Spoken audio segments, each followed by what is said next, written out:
میں نے اپنے ماں باپ کو چھوڑا، اپنے قصبے کو چھوڑا، اور وہ لوگ شاید میری غیر موجودگی کے عادی بھی ہو گئے ہوں گے، اس طرح بھیڑیں بھی میری غیر موجودگی کی عادی ہو جائیں گی۔ اس نے سوچا۔ لیوانتر اور تیز ہو گئی، اس کی شدت وہ اپنے چہرے پر محسوس کر سکتا تھا۔ اسی لیوانتر کے ساتھ کبھی عرب فاتح آئے تھے، اور اس کے ہی دوش پر ان لوگوں کے پسینے اور خوابوں کی خوشبو بھی آتی تھی۔ وہ اپنے اپنے خزانوں کی تلاش میں صحرا کی جانب روانہ ہوئے تھے۔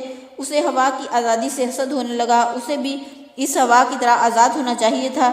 اب بھی شاید اسے روکنے والا کوئی نہیں تھا اس کے اپنے سوا۔ اس کا ریوڑ، تاجر کی بیٹی، اندلس کی چراگاہیں اس کی منزل کی جانب صرف ایک قدم کی حیثیت رکھتے تھے۔ دوسرے دن لڑکا بوڑھے سے ملاقات کے لیے اپنی 6 بھیڑوں کے ساتھ موجود تھا۔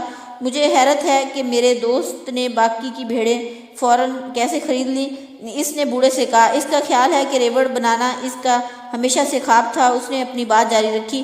یہ ایک نیک شگون ہے، بوڑھے نے جواب دیا، اور یہ ہمیشہ سے ایسا ہی ہوتا آیا ہے۔ اس کو موافقت کا اصول کہتے ہیں۔ جب تم پہلی دفعہ تاش کے پتے کھیلو تو تمہیں اپنی جیت کا پختہ یقین ہوتا ہے، اسے شروعات کی جیت کہتے ہیں۔ ایسا کیوں ہوتا ہے؟ لڑکے نے سوال کیا۔ کوئی غیر مرئی طاقت ایسی ہوتی ہے جو چاہتی ہے کہ انسان کو اپنی منزل تک پہنچائے۔ یہ طاقت انسان میں جیتنے کی خواہش ابھارنا چاہتی ہے۔ بوڑھے نے بھیڑوں کا معائنہ شروع کیا۔ ان میں سے ایک لنگڑی تھی۔ لڑکے نے بتایا کہ اس کی لنگڑاہٹ معمولی ہے، ورنہ بھیڑ بہت ذہین ہے اور سب سے زیادہ اون بھی دیتی ہے۔ خزانہ کہاں ہے؟ اس نے بوڑھے سے استفسار کیا۔ مصر میں، اہرام کے پاس۔ لڑکے کو حیرت ہوئی کہ بوڑھی خاتون نے بھی یہی کچھ کہا تھا، مگر بدلے میں کچھ نہیں لیا تھا۔ خزانے کو ڈھونڈنے کے لیے تمہیں نشانیاں پہچاننی ہوں گی، بوڑھے نے کہا۔ خدا نے ہر انسان کے لیے ایک راہ متعین کی ہے، تمہیں اس راہ کو پہچاننے کے لیے صرف نشانیوں کو پہچاننا ہوگا۔ اس سے قبل کہ وہ بوڑھے کی بات کا کوئی جواب دیتا، ایک تتلی اڑتی ہوئی اس کے اور بوڑھے کے درمیان سے گزری۔ اسے اپنے دادا کی بات یاد آ گئی۔ اس نے کہا تھا کہ تتلی اچھا شگون ہے۔ اس کے علاوہ حشرات، چھپکلیاں اور 4 پتوں والے کلوور بھی۔ ہاں بالکل، یہ اچھی علامت ہے، تمہیں دادا نے صحیح کہا تھا، بوڑھے نے اس کے ذہن کو پڑھتے ہوئے کہا۔ بوڑھے نے اپنی صدری کھولی اور لڑکا حیران رہ گیا۔ بوڑھے نے سونے کی زرہ پہنی ہوئی تھی جس پر قیمتی پتھر جڑے ہوئے تھے۔ اسے گزشتہ روز بوڑھے کی چھاتی سے نکلنے والی خیرہ کر دینے والی روشنی یاد آئی۔ بوڑھا واقعی کوئی بادشاہ تھا اور رہزنوں سے بچنے کے لیے ایسا روپ دھار رکھا تھا۔ یہ لو، بوڑھے نے ایک کالے اور سفید رنگ کا پتھر لڑکے کو دیتے ہوئے کہا۔ ان کو یوریم اور تھیومیم کہتے ہیں۔ سفید کا مطلب ہے ہاں اور کالے کا مطلب ہے نا۔ جب بھی تم نشانیوں کو سمجھنے میں دقت محسوس کرو تو یہ تمہاری مدد کریں گے۔ ہمیشہ بامقصد سوال کرنا، لیکن اگر تم خود سے فیصلہ کر سکو تو زیادہ بہتر ہے۔ خزانہ اہرام مصر میں ہے، جیسا کہ تمہیں پہلے سے ہی معلوم ہے، مگر میں نے تم سے کسی واضح فیصلے پر پہنچنے کی قیمت وصول کی ہے۔ میری وجہ سے تمہیں فیصلہ کرنے میں آسانی ہوئی۔ لڑکے نے دونوں پتھر اپنے تھیلے میں ڈال لیے۔ اس نے مزم ارادہ کیا کہ وہ اپنے فیصلہ خود کرے گا۔ یہ مت بھولو کہ تمہارا سامنا جس بھی چیز سے ہوگا وہ صرف اکیلی ہے، اور نشانیوں کو سمجھنا یا بھولنا، اور سب سے بڑھ کر یہ کہ اپنی منزل کو کبھی نہ چھوڑنا۔ آخر میں تمہیں ایک کہانی سناؤں گا۔ ایک دکاندار نے اپنے بیٹے کو دنیا کے سب سے بڑے عالم کے پاس بھیجا تاکہ وہ ابدی خوشی کا راز سیکھ سکے۔ لڑکا صحرا میں 40 دن چلنے کے بعد پہاڑ پر واقع خوبصورت قلعہ پر پہنچا جہاں وہ عالم رہتا تھا۔ قلعے میں داخل ہوا تو لڑکے نے دیکھا کہ حال میں چہل پہل تھی۔ تاجر آ جا رہے تھے اور سارندے ساز بجا رہے تھے، اور ایک کونے میں میز دنیا کے سب لذیذ کھانوں سے بھرا ہوا تھا۔ عالم سب لوگوں کی بات باری باری سن رہا تھا۔ لڑکے کو 2 گھنٹے کے انتظار کے بعد عالم سے بات کرنے کا موقع ملا۔ عالم نے لڑکے سے آنے کی غرض سنی اور اسے بتایا کہ وہ فی الحال مصروف تھا، اور اس سے کہا کہ وہ محل کی سیر کرے اور 2 گھنٹے بعد عالم سے دوبارہ ملے۔ اس دوران میرا ایک کام بھی کرو، عالم نے لڑکے کو ایک چمچ دیتے ہوئے کہا۔ چمچ میں چند بوند تیل تھا۔ یہ چمچ ایک ہاتھ میں رکھو اور خیال رکھنا کہ یہ تیل گرنے نہ پائے۔ محل کی سیڑھیوں پر چڑھتے اترتے ہوئے لڑکے کی نظریں مسلسل چمچ پر لگی رہیں۔ 2 گھنٹے بعد وہ عالم کے پاس دوبارہ گیا۔ تمہیں ایرانی پردے کیسے لگے اور باغ کیسا لگا جو ماہر کاریگر نے 10 سال کی شبانہ روز محنت سے بنایا تھا؟ عالم نے لڑکے سے سوال کیا۔ لڑکے کو شرمندگی ہوئی، اس نے تو محل میں کچھ بھی نہیں دیکھا تھا۔ اس کی تو تمام تر توجہ چمچ پر لگی رہی کہ کہیں تیل نہ گر جائے۔ تو پھر جاؤ اور دوبارہ میرے محل کو غور سے دیکھو۔ جب تک تم آدمی کا گھر نہ دیکھ لو تو تم اس پر اعتماد کیسے کر سکتے ہو؟ عالم نے لڑکے سے کہا۔ لڑکا چمچ پکڑ کر دوبارہ محل کی سیر کو نکل گیا۔ اس دفعہ وہ واقعی محل کی خوبصورتی سے متاثر ہوا۔ چھت پر میناکاری کمال کی تھی، باغ اپنی مثال آپ تھا، غرض ہر چیز اپنی جگہ خوبصورتی کا مکمل نمونہ تھی۔ عالم کے پاس دوبارہ آنے پر اس نے محل کی خوبصورتی کی مکمل تصویر کشی کی۔ لیکن تیل کہاں ہے؟ عالم نے پوچھا۔ لڑکے نے چمچ کو دیکھا تو وہ تیل سے خالی تھا۔ میری صرف ایک ہی نصیحت ہے، عالم نے کہا، خوشی کا راز یہ ہے کہ دنیا کی رونقیں جی بھر کر دیکھو مگر چمچ میں موجود تیل کو کبھی نہ بھولو۔ چرواہا خاموش رہا۔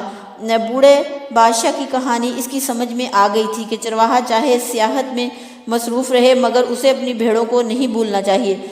بوڑھے نے چرواہے کو غور سے دیکھا، اس کے سر پر اپنے دونوں ہاتھوں کو پھیرا اور پھر اپنی بھیڑیں لے کر روانہ ہو گیا۔ طرفہ کے بلند ترین مقام سے افریقہ کی جھلک نظر آتی ہے۔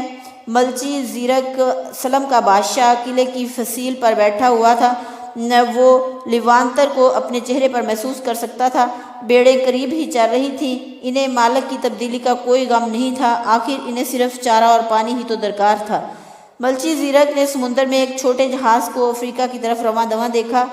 وہ اب اس چرواہے کو دوبارہ کبھی نہیں دیکھ سکے گا، جیسا کہ ابراہم کو کبھی دوبارہ نہیں دیکھ سکتا تھا۔ اس سے بھی اس نے 10واں حصہ وصول کیا تھا۔ ولیوں کی کوئی خواہشات نہیں ہوتی کیونکہ ان کی کوئی منزل نہیں ہوتی۔ سلم کے بادشاہ کی شدید خواہش تھی کہ وہ چرواہا ضرور کامیاب ہو۔ اسے اس بات کا رنج ضرور تھا کہ چرواہا بہت جلد اس کا نام بھول جائے گا۔ مجھے چاہیے تھا کہ اس کے سامنے اپنا نام بار بار دہراتا تاکہ چرواہا میرا نام یاد رکھ سکے۔ اے خدا، مجھے معلوم ہے یہ سب کچھ فنا ہونے والا ہے، لیکن ایک بوڑھا بادشاہ فخر کے چند لمحات چاہتا ہے۔ اس نے آسمان کی طرف دیکھتے ہوئے کہا۔ اسے بہت ہی عجیب لگا کہ تانجیر کے تمام کہو خانے ایک دوسرے سے بے حد مماثلت رکھتے تھے۔ کچھ لوگ ایک طویل پائپ سے کش لگاتے تھے اور پھر ایک دوسرے آدمی کو تھما دیتے تھے۔ بعد میں اسے معلوم ہوا کہ اس پائپ کا نام ہوکا ہے۔ لوگ ہاتھوں میں ہاتھ ڈال کر بازاروں میں گھوم رہے تھے، عورتوں کے چہروں پر نقاب تھے۔ وقفے کے بعد مذہبی رہنما ایک مینار پر چڑھ کر زور زور سے کچھ پکارتا تھا، جسے سن کر لوگ بار بار جھکتے تھے اور اپنا ماتھا زمین پر ٹیکتے تھے۔ غیر مسیحیوں کی عبادت، اس نے سوچا۔ یہ اس نے بچپن میں مدرسے میں بھی پڑھا تھا۔ سینٹ سنیتا گو اپنے سفید گھوڑے پر سوار بے نیام تلوار لیے اسے ہمیشہ بہت مسحور کن لگتا تھا۔ یہ سوچ کر وہ اداس ہو گیا اور تنہائی محسوس کرنے لگ گیا۔ اسے معلوم تھا کہ خزانے تک پہنچا کیسے جائے۔ اس کی جیب میں اچھی خاصی رقم تھی جو اس نے اپنی بھیڑوں کو بیچ کر حاصل کی تھی، اور اسے یہ بھی معلوم تھا کہ پیسے میں ایک جادو ہوتا ہے جو ہر کام کو ممکن بنا دیتا ہے، اور بہت جلد وہ احرام کے پاس ہوگا۔ اسے یقین تھا کہ ایک بوڑھا آدمی جس نے سونے کی زرہ پہن رکھی تھی صرف چند بھیڑوں کے لیے جھوٹ نہیں بول سکتا۔ بوڑھے نے نشانیوں کا ذکر کیا تھا اور آبنائے عبور کرتے ہوئے وہ نشانیوں کے بارے میں سوچتا رہا تھا۔ اسے معلوم تھا کہ بوڑھا کیا کہہ رہا ہے۔ اندلس کے میدانوں سے گزرتے ہوئے اسے ہمیشہ ادراک ہو جاتا تھا کہ اسے کون سا راستہ اختیار کرنا چاہیے۔ اپنے مشاہدے سے اس نے سیکھا تھا کہ ایک خاص قسم کی جڑی بوٹی اس بات کی علامت تھی کہ پانی نزدیک ہے، اور ایک خاص قسم کے پرندے کی موجودگی ارد گرد سانپ کی موجودگی کی علامت ہے۔ یہ سب اس نے اپنی بھیڑوں کی صحبت میں سیکھا تھا۔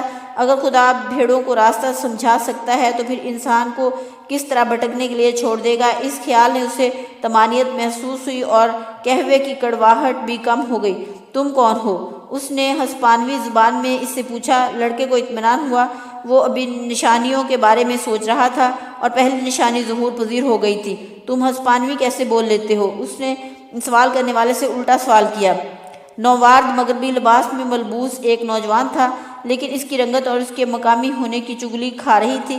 وہ چرواہے کی عمر اور قد بت کا تھا۔ یہاں ہر کوئی ہسپانوی بول سکتا ہے، ہم اسپین سے صرف 2 گھنٹے کی مسافت پر ہیں۔ نووارد نے جواب دیا، بہتر، مجھے اپنی خدمت کا موقع دو اور میرے لیے بھی ایک گلاس شراب منگوا دو۔ مجھے یہ کڑوا قہوہ اچھا نہیں لگا، اس نے نووارد سے کہا۔ اس ملک میں شراب نہیں مل سکتی، ہمارے مذہب میں اس کی ممانعت ہے، نووارد نے جواب دیا۔ لڑکے نے اسے بتایا کہ اسے احرام مصر جانا ہے۔